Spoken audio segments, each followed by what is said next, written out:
subtitling ZDF 2100, 2026. It's the fourth year and day 332 since the full-scale invasion began. Welcome for the Daily Situation Report. Today we see a very interesting detonation in Krasnodar, but we also see extremely poor conditions when it comes to logistics, and we'll take a look at some geolocations along the front near Pokrovsk, as well as much more. Take a look here. Ukrainian units use a few drones to destroy a Russian artillery field ammo depot. The unmanned systems often use a fiber-optic based data connection to transmit especially stable, low-latency image and control data, which allows control deep into protected or hard-to-see areas. Before anyone wonders why such a high-value target isn't protected with jammers, I'm pretty sure the Russians had one there too. They only jam radio signals, which a fiber-optic drone doesn't use. Like I said, a fiber-optic drone. It's basically immune to jammers, since the signal is transmitted through the fiber-optic cable and not directly by radio like with other drones. And that's exactly what makes it so dangerous. But the downside, of course, is that you're limited to a certain range, specifically the length of the fiber-optic cable you carry with you. Initially, we saw ranges of 5 to 20 kilometers. Then 40 and now 70 to 80 kilometers, a fiber optic cable that you pull behind you on a spool and constantly unwind as you fly. Unwind. Can we still see the debris that flew into the surrounding villages? Singin is probably the depot we saw explode yesterday, but now we have videos showing how the whole thing was carried out. Speaking of flying debris, in the Russian region of Krasnodar Krai, a Russian anti-aircraft missile struck a residential area. This isn't the first time, so my viewers shouldn't be surprised. We saw 7 or 8 similar incidents last year. Footage from the impact site reveals a large crater between homes, which of course suggests that the missile was either misdirected or crashed uncontrollably after launch. Russia is the only country known to repeatedly fire anti-aircraft missiles at low-flying small drones just meters above its own residential homes. Countermeasures against drones or missiles always end up being a danger to the civilian population, especially when such systems fail. But this time, it seems to be different. Here we can see how the missile actually strikes the residential complex we just saw, but no drone was intercepted, nor was there even an attempt. Because take a look here, this is the launch site. And, of course, this is not what it looks like when an air defense system fires a missile. This is what it looks like when an air defense system explodes. And here, we can also see many different directions in which the smoke is rising. We see debris and a large fire here, clearly indicating an explosion. And I assume that during the explosion, one of the rockets was ignited and then flew uncontrollably into the residential building because it was loaded as it went through. This time it wasn't even their own fault, but rather a technical failure, since I'm not aware of any drone attack at this location. This is always risky, of course, so where does the technical failure originate? Well, most of the time, especially on the Russian side, they don't place as much value on it as we do here in Germany, for example. On the one hand, not much importance is placed on regulations there, and on the other hand, the soldiers on site also don't value it as much. And if a part breaks and you can't replace it because the logistics are lagging behind again, or if it simply was never produced, then often they just don't try to replace it anymore or swap it with a temporary fix. And then things like that can happen. I wasn't there, so I don't know about the wreckage or the cause. We just saw it explode, which is what I'd suspect. The battle in Irshyne, Pokrovsk region continues. The Russians are now somewhere in the southeast of the city, but the Ukrainians are still there as well and currently control it better than the Russians, at least at this point in time.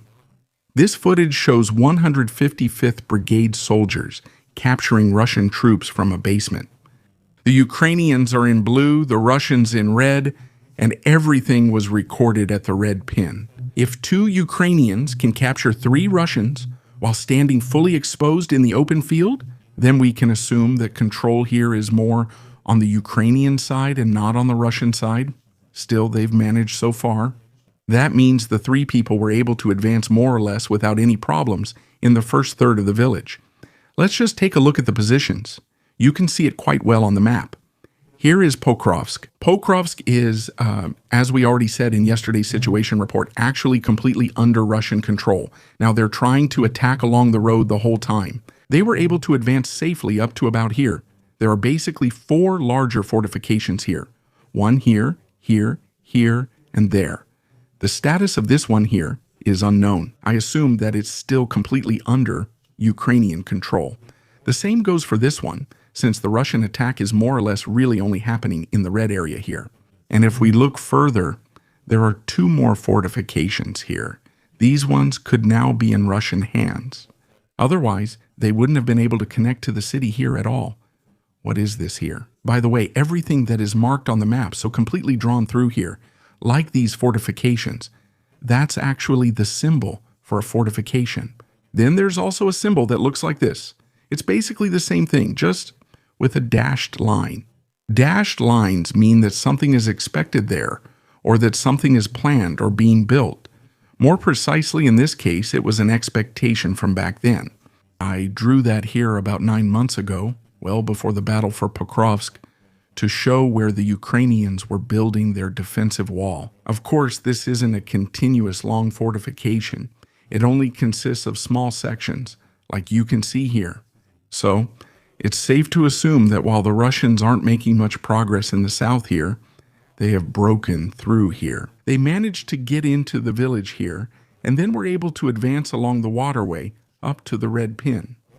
They were also spotted here at the blue pin. A Ukrainian drone hit some Russian soldiers there. So in the yellow area, both sides are still present. So there's no clear front line. There hasn't been one for months.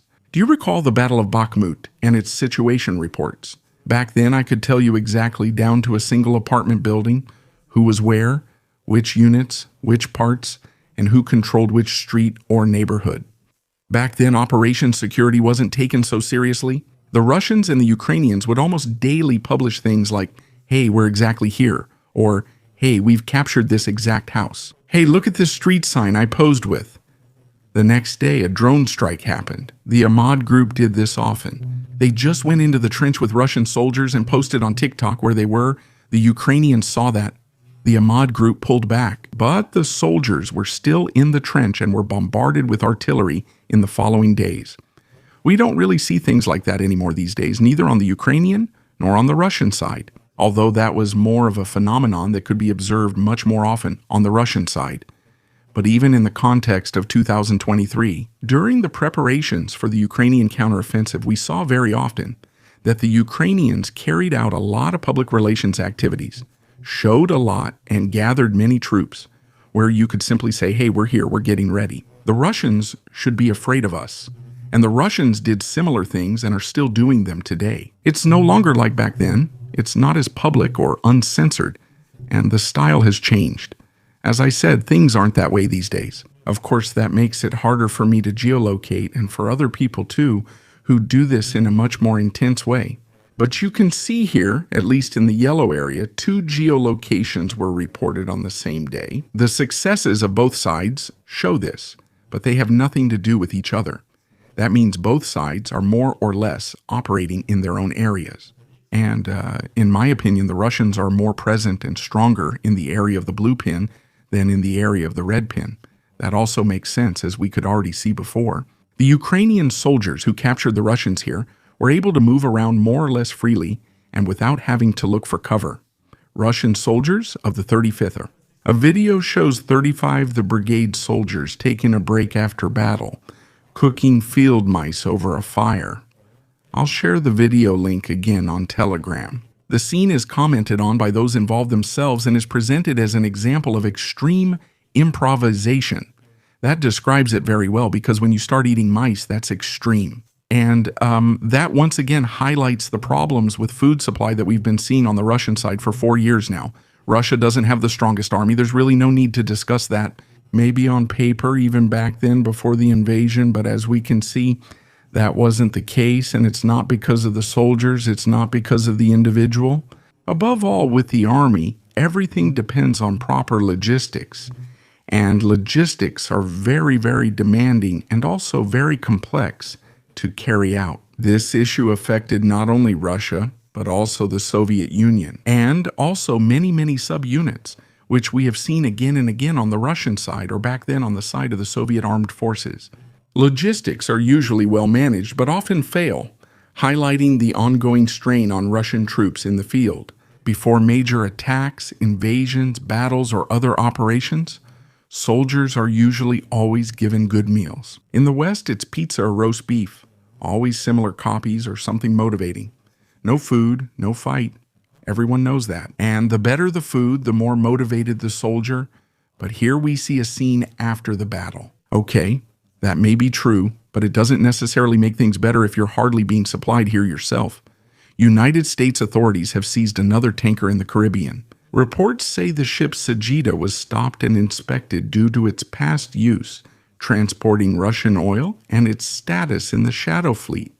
Zuravyov recently said they should sink the tankers themselves or the United States should expect military consequences.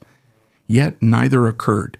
In recent weeks, actually since the beginning of the year, it has been very noticeable that Ukraine has carried out significantly fewer attacks on Russian oil refineries and fuel depots. Between August and December, there were attacks on refineries, tank farms, or other energy-related infrastructure deep in the Russian hinterland, almost daily, or at least every 1 to 2 days. This pattern is no longer observed as it was a few weeks ago. However, this does not necessarily mean a change in strategy in terms of restraint, but could rather be related to a new focus. With the start of the new year and the announcements for 2026, in other words, further offensives, it is becoming apparent that Ukraine wants to focus more on offensive operations again. In recent years, the focus has been mainly on defense, targeted counterattacks, and systematic strikes against Russian infrastructure in order to indirectly weaken Moscow's ability to wage war, and especially also their payment options or sources of income.